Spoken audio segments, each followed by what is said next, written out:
Yo, yo, yo! Yo mga pare ko, good morning sa inyo lahat. Kamusta kayo dyan? Pero bago lahat mga pare ko, shoutout muna tayo kay Sai Salamatin tsaka kay MJ sa pantayan. God bless sa inyo lahat. So mga pare ko nga, may gagawin nga tayo sa araw na ito dahil yung motor natin ay medyo nagtatagasan na yung langis ng shock. So papalitan natin yon mga pare ko, kaya ito, samahan nyo ako. So ito nga mga pare ko, at dinala na natin tong motor natin dito sa tropa at ipapaayos na natin. Ayan, no, kita nyo naman, ito mga pare ko yung sinasabi ko sa inyo na na ayusin natin itong shock dito. Ayan, natagas kasi yung langis dyan mga pare ko, nangyayari, nagkakadamage din pati yung yung disc brake nya tsaka yung shock nya, yung cover, kaya aayusin. Ito naman ang isa mga pare ko, dumating din yung katulad ng motor ko. O yan, sa tropa yan mga pare ko. Yan, dami rin may motor ditong ganito sa amin na Kawasaki. Ayan, meron din siya. Oh, ito nga, inunahan na mga pare ko ng tropa natin. Tinanggal yung cover dito sa may makina kasi nga ito may pintura mga pare ko. Pinatanggal ko kasi masyadong madumi tingnan. Oh, ito yung niya. Ito, tanggal na yung pintura nito mga pare ko. Hindi man totally kakinisan kasi nga luma na din, pero mas maganda-ganda siyang tingnan. Tapos ito pa mga pare ko yung nasa kabilang niya, yung katabi nung cover at tinanggal din. Oh. Kapal kasi nung pintura niya. Kaya pag natanggal magandang tingnan. Napakaayos, malinis. Ito yung sa kabilang side, inaayos din, tinatanggal din yung pintura. Kasi malinis naman talaga pagka yung natanggal yung pintura. So ito naman tayo ngayon mga pare ko sa shock.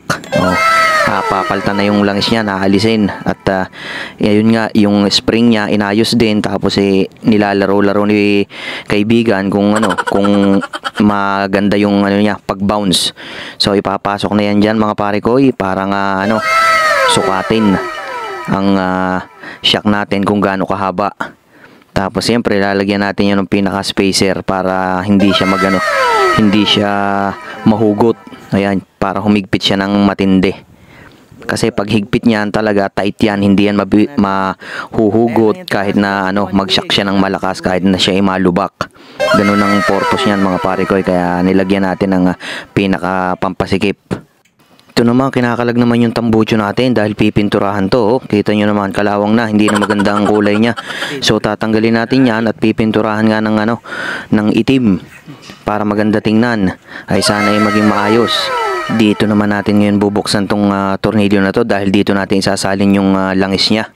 Kasi wala pang langis yan So bubuksan muna natin yan para dan nga pagkasalin pupunuin natin. Ganun yan. So ito nga, sinasali na natin ngayon ng tuti yung ginamit namin langis, kasi pag tuti ang ginamit mabango tsaka hindi siya ganun kabilis umitim. So yan, tuloy-tuloy lang pinupuno natin. Pagka kasi may langis, talagang ganda rin ang bounce niya. Hindi siya maglagitik mag-bounce. Ramdam na ramdam mo yung smooth ng balik nung gulong niya. So yan nga mga pare ko, at hinihigpitan na ni Idol. Medyo mahirap higpitan to kasi nga gawa nung spring matigas. Pero kayang-kaya niya yan. Alam na alam niya ang galawan. Matagal na rin kasi siyang gumagawa ng mga ganyang Kawasaki. Kaya pagdating sa ganyan, simple-simple na lang. Ayan, hihigpitan niya na yan. Ayos na yan. Ganun lang kasimple yan sa kanya. Pero sa mga baguhan, talagang hirap na hirap yan. Ang hirap hirap itornilyo. Lalo na pagka yung bagong putol at matigas yung spring niya. Rin na nga, naiuwi na natin ang motor natin at hindi ko na kayo na-update. Gawa nga nagka-emergency dun sa ating kambingan. Ayan, yan yung cover niya. Ito yung niya mga pare ko, yung tambucho niya, pininturahan namin, maganda. Ito yung kabilang cover naman, yan yun, naikasa na namin. Ipapabapping na lang namin yan mga pare ko, para gumanda ang kulay at kumintab. So ito nga, dito ako natutuwa sa pipe na to ganda ng pagkakakulay, ganda ng pagkakapintura.